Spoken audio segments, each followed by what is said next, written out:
Hi, I'm Charlotte Merrill, and this is our So Let's Be Friends podcast. This is a place where everyone belongs, and every story matters.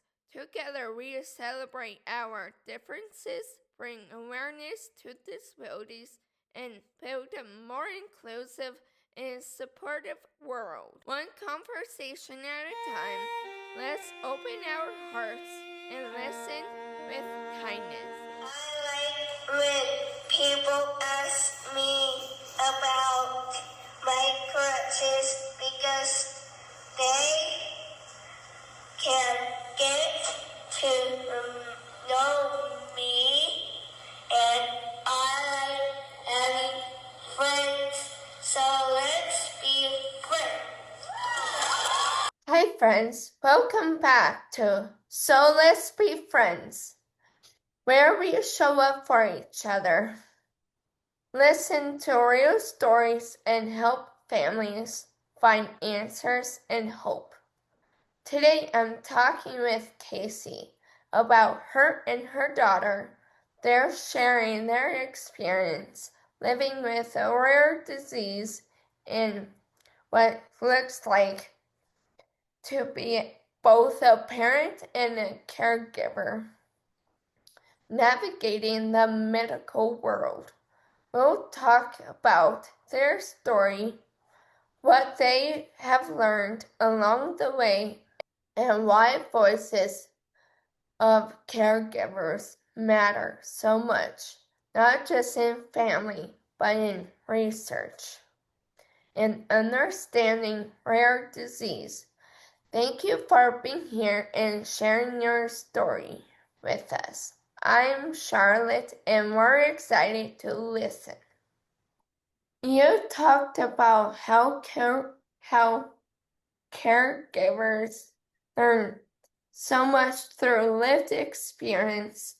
Why do you think these insights often don't make their way into research or structured medical data?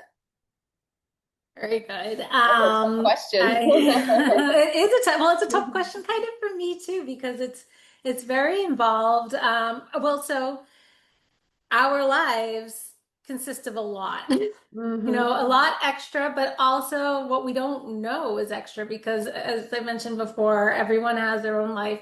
When you live it and you're in it, sometimes you have a hard time seeing it. So that's one of the things. The other is, a lot of the times the clinicians that are studying they are in a specialty that they have a niche and they know what to ask about that niche, but they don't necessarily have the training or the wherewithal to ask about the other things that might be going on. Or things that don't even know are presenting that we don't, right? There's the unknown that nobody's ever addressed before either. Yep, exactly. So you don't know to bring it up and they don't know to ask. And I learned on this as, being involved with the parent-driven research, and I was kind of in between the social media group and the researcher, and they can't, because of IRBs, which is protection for human research, they can't ask certain questions because you have to know in advance what you can ask. Right. And I'd be seeing the social media say, hey, my kid did this today. Did your kid do this? And I'm like, and then I'd try to bring it over, but then it's hard to tell what is noise. And they don't have much time. They don't have much bandwidth. And any funding they have is usually specified for exactly what they were funded for. So it's really, an inability to be able to sort through what is noise and what is the true meaning, and then get it in front of the right people. I almost feel like when I do go to the doctor that I give too much on the list of concerns, because there's been in the past where they're like, why didn't you tell us about this? And I'm like, well, I didn't know the thing. And so I've left things on the table that should have been addressed that I just didn't know. So now I come in with a list to talk about that's almost nonsense, I feel like, but I'm like, I don't want to miss anything. So I'm like, hey, I just scratch it off quick if they say we're good. But anyway. Well, and it's hard to know. And the same thing, like on my own, because I listened to sort of various doctors and symptoms and stuff, I ended up finding out that my daughter had enlarged adenoids and she needed surgery, and then found out she has celiac, another way. Mhm. But like, then I was like, oh my God, everything's something. Like my son has a peanut allergy. I think, and I was like, it's everywhere. But like, it's almost like I'm like, am I looking too hard for things? I gotta stop. Yes, no, for real. But You start to feel like that, yeah, they're looking too hard for things, but you don't want to yeah, miss something that's going to help them progress. So there's, yeah, I don't know, it's a fine line. I think we just have to be open-minded and realistic, and I don't think it's yeah. terrible to look for things because we, No, right? no, yeah, Because that peanut absolutely. allergy saves his life. Yeah, So yeah. it's important. He's used the EpiPen 3 times already. Yeah, So yeah, we don't want to miss things, and that's kind of scary. yeah, yeah. Well, So. thank you for sharing that. Anything else you want to share on that before we move on to the next question, or? No, I mean, I'm sure there's a lot. Well, I mean, that's it. I'm building a I know startup, and that's research is your exactly, passion. yeah, that's exactly why I'm building the startup I'm building and how I'm doing it. It's going to bridge the gap between the social media and I say it, turning anecdotes into evidence. It's really going to try to help filter sort of what's popping up and get it on the registries so that we can, little by little, voice by voice, input by input, kind of really bolster the knowledge of patients and caregivers, hopefully, and Yeah, that's huge. physicians and researchers. Thank you. How does that gap affect families who are researching for answers or trust in the system? I think it's kind of a gradual process where at first you believe everything that you hear, and you want to, and I'm not trying to discredit anything, but people are only working with what they have, the knowledge that they have, which is limited because of the silos and the fractured way things are right now in healthcare. But now as we get onto social media and patients can talk from across the world and across different places, they start to share their experiences and what doctors recommended there and the outcome, and you start to realize, oh, there's so many more things that could be tried or are being done. And it's not to say it's blaming the clinician that you're seeing, it's Yeah, there's blaming the special niche that you get ability. at. Yeah, yeah, yeah. And they might not have even known this is going on over here because it's not all connected. So I think really, yeah, the disparate sources of information is the part that really hurts, and the trust. And again, it's like almost like I forget, rock and hard place really, because Or pigeonholed trust. like stuck. Yeah. Yeah, yeah. And doctors only have this amount of time, and they're trying Yes. the best they can in a broken system. And they We're want trying to to do do this. more, but they've told me lots of times they have this small space, and that's where they hire me to come in and teach the nutrition, the movement, the connection, and resilience. And that's what our whole mission is, because you have to have all those connections, those puzzle pieces, Yes. to be a whole person with a disability or not, Yep. right? I think I read that, what do you call it, lifestyle prescription. I was like, I Yes, lifestyle love that. prescription. I Yeah. love that phrase. So that's why But it's true. doctors call me in to do the lifestyle prescriptions for their patients. And that's what we get to do a lot in Special Olympics Unified as well, is they come in not knowing they can swim. They'll be 20, 30 years old. Have been told their whole life they can't swim because of their disability. And so our goal is to teach them that they can, even if it's with a life jacket, Yep. right? And then they start to see the movement. So there's those spots that get dropped, and it's not because doctors are bad or anything like that. It's because they're certified and taught in that specific area, like you're saying, right? Yeah. Like when our kids were born right after the other, their cerebellum is shriveled up. Their brains deformed. They're not supposed to be moving and doing these things. And so the safety of what the doctors wanted to do, because their job's to keep you alive, was Mhm. to put my kids in wheelchairs, strap their head, and put G tubes in them. And that's where we Yeah. started. And that's what was supposed to Yeah. happen. But then we didn't have social media 22 years ago like we do Yeah. now. But I had a physical therapist who worked with me and reached out to me and showed me there's other ways to maneuver this, that we can keep their gut health and their muscles moving if we don't G-tube. And it's harder. We have to learn the Heimlich really well. Yeah. She's had the I Heimlich. we We've done, Robbie has choked several, I did that silent learning with her so many times. It's, Over 200 times she's had the Heimlich on her. And she's there's a gotten way de-choker better. I've never had to use. There's a something called the de-choker.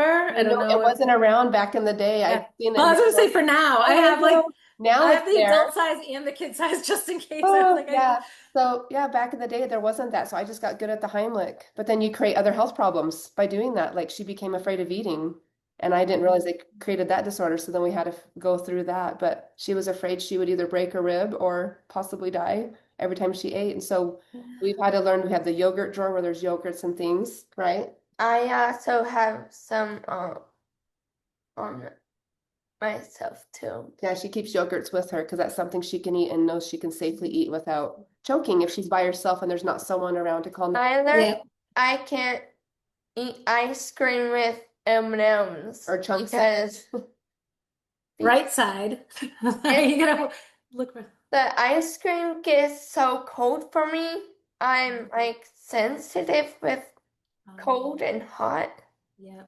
And then having a surprise chunk in the ice cream will make her choke. Oh, She can't have oh, I chunks thought you in were her ice saying you cream. get to do that. I was No, like, she can't have oh, chunks in no. ice cream. She finds Oh, I'm ice cream that's sorry. nothing in it. So that's what's nice Oh, as they get older. Your Or daughter's with 12. a really soft thing like cookie You dough. can do the cookie dough, right? So what's wonderful about this is she's getting older. She's learned to advocate for herself, knowing like she will not touch a hard candy because she has yeah, to move it around in her mouth so many places before it can get to the swallowing point, and she can't get it in the right spot to even chew it or break it up, and it lodges. Like Jolly Ranchers. Yep. So yeah, you kind of learn as you get older, and your daughter will too, and that's what's nice. So we didn't get pigeonholed in that spot of just doing the G tube and strapping her head. We've allowed her to use her muscles, even though it's harder, right, yeah, to do these things. But she's now having more successful life because of it. It's scary. I mean, yeah. there's the choking hazards and the falls and the different things you're Yeah, up I against. haven't choked for like 2 years. Has it been 2 years now? It used to be I like a couple times a think meal. two or more or less. I remember when it stretched out to Yeah. 6 months that she hadn't choked, we were so excited. So, but as she got bigger, like you said, it's harder, and it was harder to do the Heimlich the bigger she got. Yeah. So I've actually had to call the fire department to come help me do it now, knowing that they're not going to take her to the hospital because there's that fear too that they'll sweep her off to the hospital. I'm like, I just need help with the Heimlich. That's it. Yeah, yeah, So you learn those little skills. Kind of that's where the system, you got to look, search for answers and trust in the system, but also find your own answers and kind of create your own path because Mm-hmm. yeah, it's different. yeah, yeah. Even within disorder, within the same disorder, it's different. In the same disorder, it's different. Yeah. Just Yeah, like all yeah. of I us. mean, it's just Mhm. yeah, it's within every personal family and choices. It's we're making what we can do to get the best out of everything. Mhm. So I appreciate you saying that. Thank you. What do you think researchers, doctors, or medical systems could do differently to better listen to caregivers? Yeah. I think we touched on this a little bit earlier, where I really do believe like people get into this field because they want to help and they want to make a difference. And so I think they know or they, they have their pigeonholed or what do they say in their time management. So I'd say ideally, without any change at all, just listening to the patient. If they felt it was important to bring up, there's a reason they are saying it. The patient voice, like, it might not have meaning right then and there for the person, the physician, the clinician, but at least like take note, okay, this is especially with the rare diseases or something like this is thing. And I know so many patients, so many, like it's hard to, but at least, value their concerns, address the concerns. And then for the systems, really, it's being more open. I know IRBs again and insurance and all things that are put up for protections are actually the things that are now that other stuff has evolved are the things that are making it harder. Yeah. Yeah, but like if the ability to there is there to collaborate or work across institutions or work across different same passioned area or same focused areas, like do it. Like that's, just like the it takes a village, and it really and that's not just with people, it's through systems as well. I think if doctors can be aware of programs around them, making sure we have those connections with programs like early intervention for you was huge. That was really Yep. helpful, got you in the right direction, right? So Yep. for the first 4 or 5 years, no one told me about early intervention. And I went to the doctor, so I Uh, think having, and like you said, doctors, we agree, doctors are doing their best. They're so busy, but if there could be, and I think they're getting so much better at this now, actually, having the programs available, brochures yeah. available to give to parents if they don't have the answers right there. Like they have the answers to get them what they need in that moment, but to expound more on it and to find those little gaps that they're not able to serve, having those available to them, or just having another mother for them to call that Yeah. has maneuvered through that before, Yeah. or a caregiver so they can help get them in a direction, right? Yep. Yep. That's key. Yeah. So I Yeah, I'd think say if one thing is like to know the one, if you don't have the resources, know the person to send them that can to get you the with the resource. Right. resources. And I think that's what you're really putting together and promoting with your nonprofit is creating that. It's almost like a DNA check with a family check on social media, right? When they go on there and they put in what they're looking for to the support systems, and those social media systems are coming up now because there's, right? That's kind of what you're creating. Do you Yeah, know what I'm so saying? with the AI and machine learning, so it's a very human focused first thing. So, Mhm. because you hear AI and machine learning, get a little scared, but we're really using it as a supplement to be able to, even once it expands more cross diseases and pick up like differential diagnoses or undiagnosed disorders, it'll start to see symptoms that are Similar and put it it might together. be able to group into and say, hey, all right, you haven't had a diagnosis, but you might want to talk to a doctor that specializes in XYZ, because these symptoms are similar to that. And it'll be able to, it's going to mine for best practices and mental health and wellness. What do you do to get through your day? Sort of thing. So it's putting the right questions out there and listening, really listening to the answers and then giving it back to the community, Yeah. in a Not being searchable, afraid. easy way.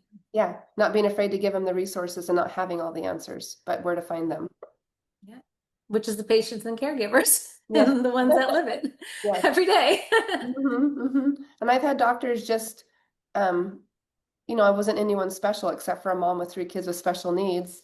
And Very so special. a doctor has given my name to patients just because they didn't know where to send them next. They gave them what they needed, and then Yeah. they would say, "Can I give them your number?" And I just remember one doctor, I'm like, "Well, I don't have a degree or anything special." And he goes, "You have the life skills, the experiences with 3 kids." And so that's kind of where you are at, and that's what you're creating. And I love that you're connecting all of us together on social media to give I that hope support and to. resource. I think that's incredible. Thank you. Well, I had the same experience though. Like we had a little bit of media, and then there was also a principal, a clinician was getting more attention on the disorder. So we started having parents come to us both with the disorder and then with rare diseases, saying, "I don't know who to turn to. What did you do?" And I was like, "It's a template, like it's."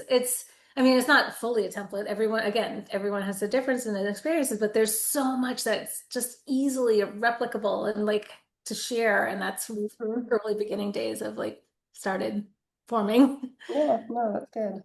What advice would you give to parents who are at the very beginning of a rare disease journey?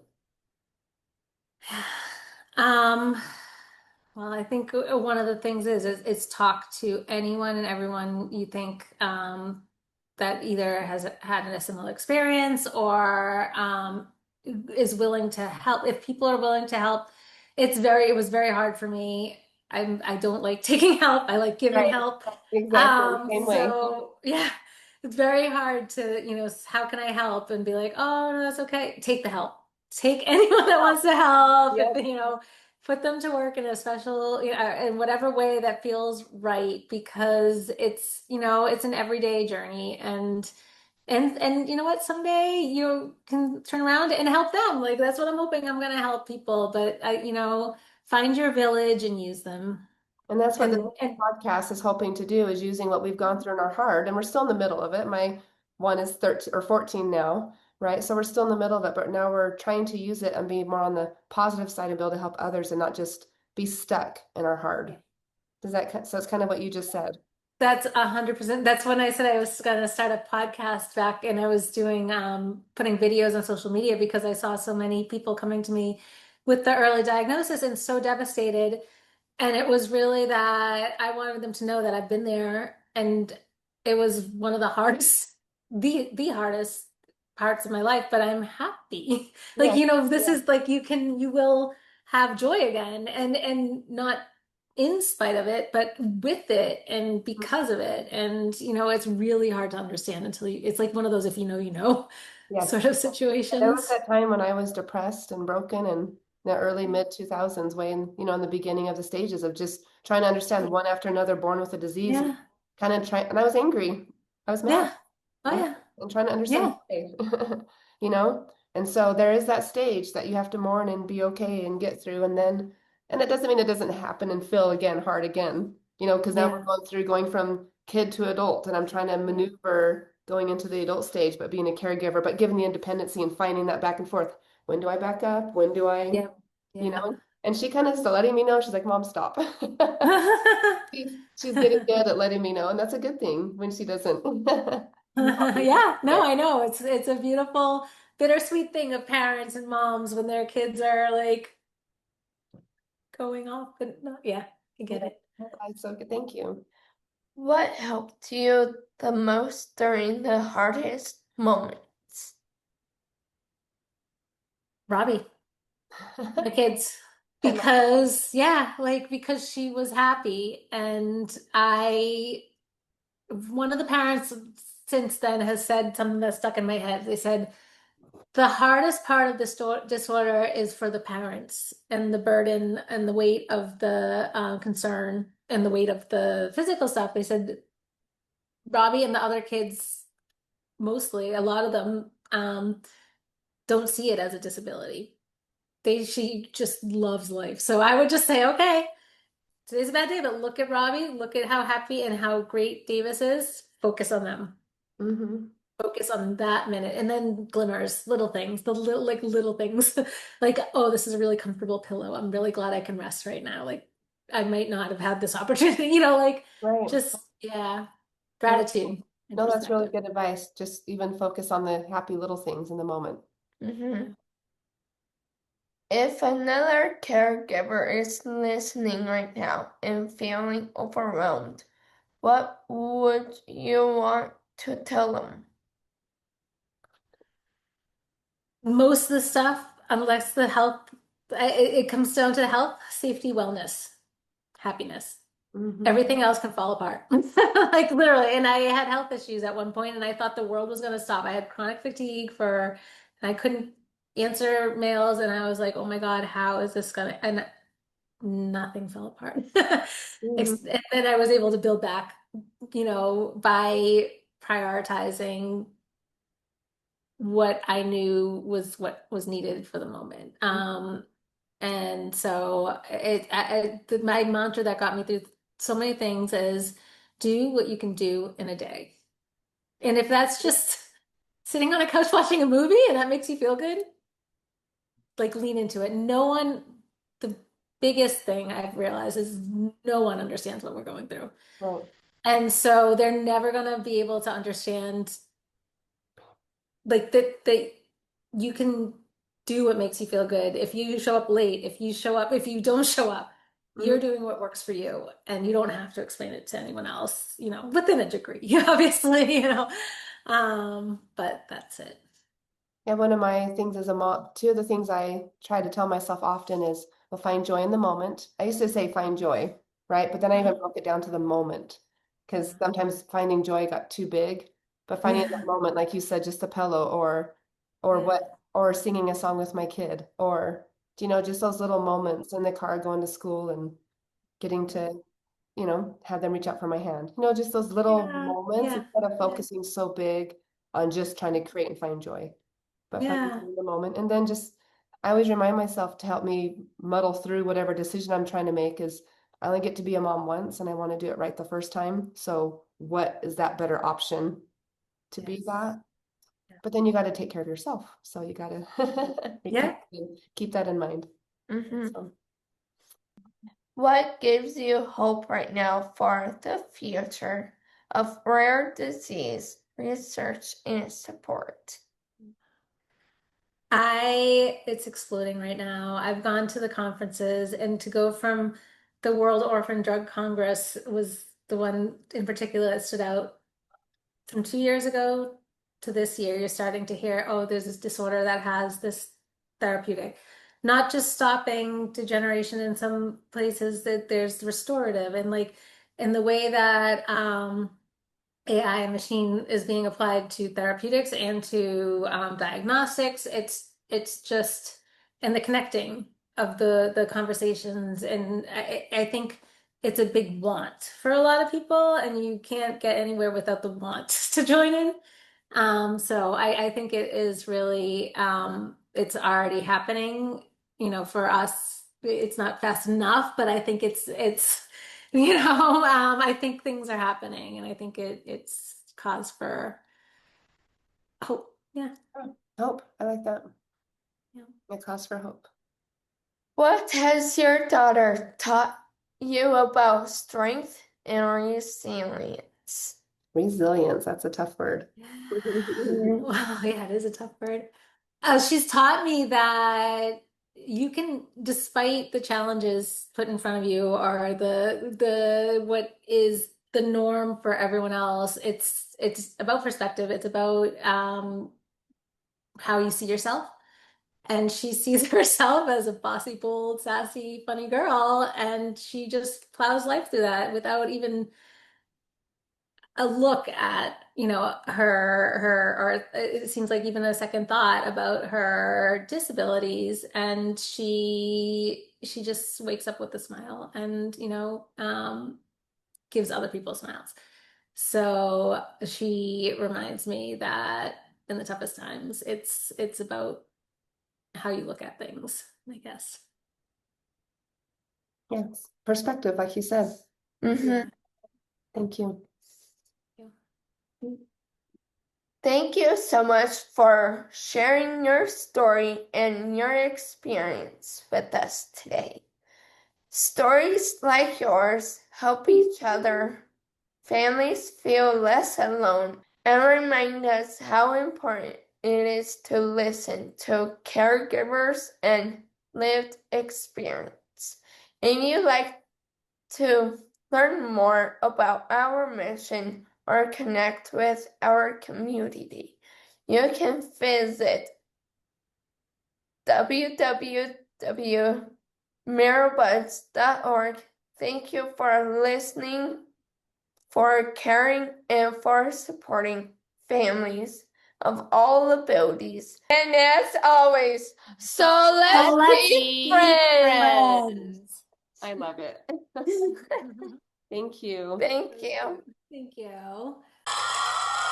This life is beautiful, and you are wonderful. If you're listening, thank you for being a part of this. We are excited to share more stories and more truth and more love in every episode.